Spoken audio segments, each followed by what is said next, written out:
आकाशवाणी भोपाल से प्रस्तुत हैं प्रादेशिक समाचार।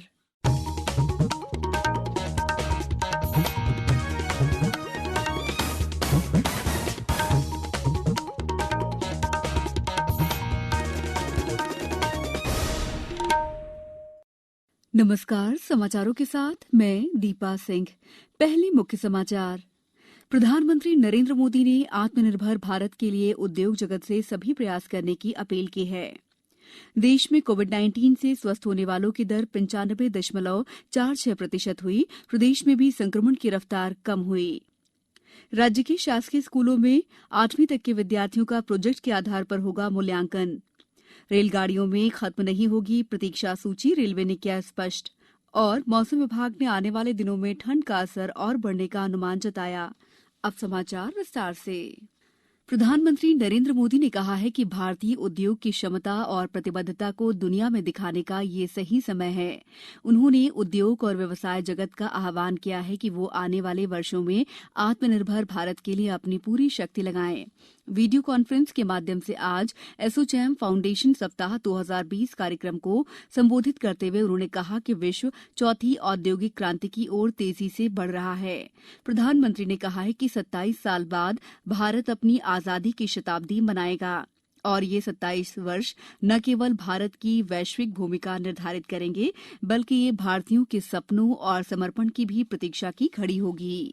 आने वाले 27 साल भारत के ग्लोबल रोल को ही तय करने वाले इतना नहीं है, बल्कि ये हम भारतीयों के ड्रीम्स और डेडिकेशन दोनों का टेस्ट करने वाले हैं। ये समय भारतीय इंडस्ट्री के रूप में आपकी कैपेबिलिटी, कमिटमेंट और करेज को दुनिया भर को हमें एक बार विश्वास के साथ दिखा देना है। और हमारा चैलेंज सिर्फ आत्मनिर्भरता ही नहीं है, बल्कि हम इस लक्ष्य को कितनी जल्दी हासिल करते हैं, ये भी उतना ही महत्वपूर्ण है। भारत की सफलता को लेकर आज दुनिया में जितनी पॉजिटिविटी है, शायद उतनी पहले कभी नहीं रही।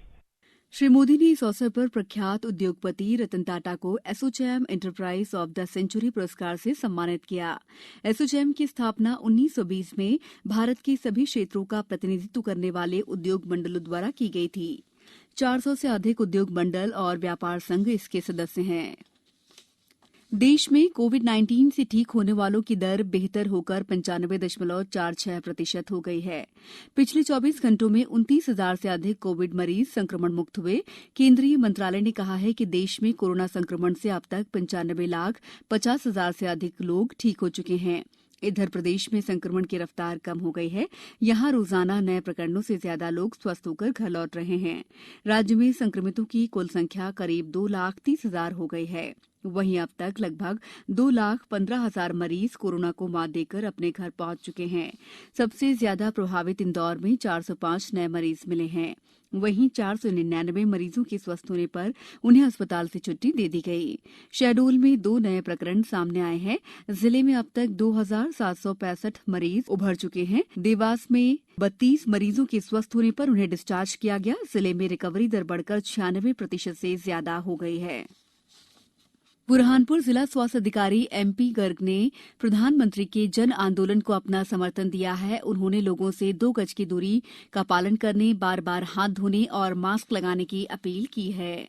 इसमें जो सुरक्षा के उपाय थे, क्योंकि इस कोरोना का कोई इलाज तो संभव है नहीं और वैक्सीन भी अभी तक नहीं आई है यहाँ बुरहानपुर भारतवर्ष में, तो सोशल डिस्टेंसिंग, मास्क का प्रयोग और हाथ सैनिटाइज करना, भीड़ भाड़ वाले एरिया से बचना, बेमतलब घर से नहीं निकलना, बहुत सारे सामाजिक फंक्शंस और धार्मिक जो त्योहार होते थे उसमें लोगों ने बहुत आत्मसंयम रखा। इस साल प्रदेश के सरकारी स्कूलों में कक्षा 1 से 8वीं तक के छात्रों का वार्षिक मूल्यांकन वर्कशीट के आधार पर होगा। कोरोना संक्रमण के चलते प्रभावित हुई शिक्षा व्यवस्था को देखते हुए राज्य शिक्षा केंद्र ने यह निर्णय लिया है। इस संबंध में राज्य शिक्षा केंद्र ने कल शाम निर्देश जारी कर दिए हैं। राज्य शिक्षा केंद्र आयुक्त लोकेश कुमार जाटव ने बताया है कि इसके लिए छमाही परीक्षा और वार्षिक मूल्यांकन किया जाएगा। इसमें प्रतिभा पर्व जनवरी से लिया जाएगा, जो 20 अंकों का होगा। वहीं फरवरी में वार्षिक मूल्यांकन 50 अंक का और मार्च में वार्षिक मूल्यांकन 50 अंक का होगा। तीनों मूल्यांकन के आधार पर रिजल्ट तैयार होगा। मूल्यांकन के लिए बच्चों को वर्कशीट दी जाएगी, जिसे वे घर पर पूरा कर स्कूल में जमा करेंगे। समाचारों में वक्त है ब्रेक का। कोविड-19 से बचाव और सुरक्षित रहने के 3 उपाय। मास्क लगाएं, 2 गज दूरी है जरूरी, सुरक्षित दूरी रखें, हाथ और मुंह साफ रखें। ब्रेक के बाद समाचारों में आपका एक बार फिर स्वागत है। रेल मंत्रालय ने वर्ष 2024 से रेलगाड़ियों के लिए प्रतीक्षा सूची के संबंध में प्रकाशित खबरों का स्पष्टीकरण जारी करते हुए कहा है कि प्रतीक्षा सूची की व्यवस्था जारी रहेगी। रेलवे की ओर से जारी विज्ञप्ति में बताया गया है कि प्रतीक्षा सूची एक ऐसा प्रावधान है जो हमेशा बना रहता है जब किसी रेलगाड़ी में यात्रियों द्वारा की गई मांग उपलब्ध सीटों की संख्या से अधिक होती है। शिवपुरी में महिला एवं बाल विकास विभाग द्वारा आज बाल संरक्षण और कुपोषण प्रबंधन पर सामाजिक संस्थाओं और संगठनों की एक बैठक का आयोजन किया गया। आंगनबाड़ी प्रशिक्षण केंद्र में आयोजित इस बैठक में महिला एवं बाल विकास विभाग के जिला कार्यक्रम अधिकारी देवेंद्र सुंदरयाल ने बताया है कि जन भागीदारी से कुपोषण मिटाने की पहल की जा रही है। उन्होंने बताया कि सामाजिक संस्थाएं आगे आकर कुपोषित बच्चों को गोद ले सकती हैं और उनके परिवार की मदद कर सकती हैं। इस बैठक में जिले की विभिन्न सामाजिक संस्थाओं के प्रतिनिधि मौजूद रहे। आकाशवाणी भोपाल और दूरदर्शन समाचार मध्य प्रदेश के वरिष्ठ और तेज तर्रार न्यूज रीडर रितेश सक्सेना का आज निधन हो गया। वे लंबे समय से किडनी की बीमारी से ग्रसित थे। हालांकि इसके बावजूद भी उन्होंने कल तक दर्शकों के लिए दूरदर्शन मध्य प्रदेश के माध्यम से समाचार पहुंचाए थे। श्री सक्सेना का जाना आकाशवाणी दूरदर्शन समाचार के लिए बड़ी क्षति है। कांग्रेस ने डीजल, पेट्रोल और रसोई गैस की बढ़ी हुई कीमतों के खिलाफ आज जिला और ब्लॉक स्तर पर प्रदर्शन किया। राजधानी भोपाल के रोशनपुरा क्षेत्र में किए गए प्रदर्शन में कांग्रेस कार्यकर्ताओं ने बढ़ती कीमतों के खिलाफ नारेबाजी की। उधर इंदौर में भी कांग्रेस विधायक संजय शुक्ला और शहर कांग्रेस अध्यक्ष विनय बाकलीवाल की अगुवाई में प्रदर्शन किया गया। पिछले सप्ताह हुई बारिश के बाद मौसम अब पूरी तरह से शुष्क हो गया है। आसमान साफ होने से सर्दी का प्रकोप बढ़ गया है। ग्वालियर और चंबल संभाग शीतलहर की चपेट में आ गए हैं। राजधानी भोपाल में भी ठंडी हवा चलने से ठिठुरन का एहसास हो गया है। वरिष्ठ मौसम वैज्ञानिक अजय शुक्ला ने बताया कि न्यूनतम और अधिकतम तापमान 2 से 5 डिग्री तक गिर चुका है।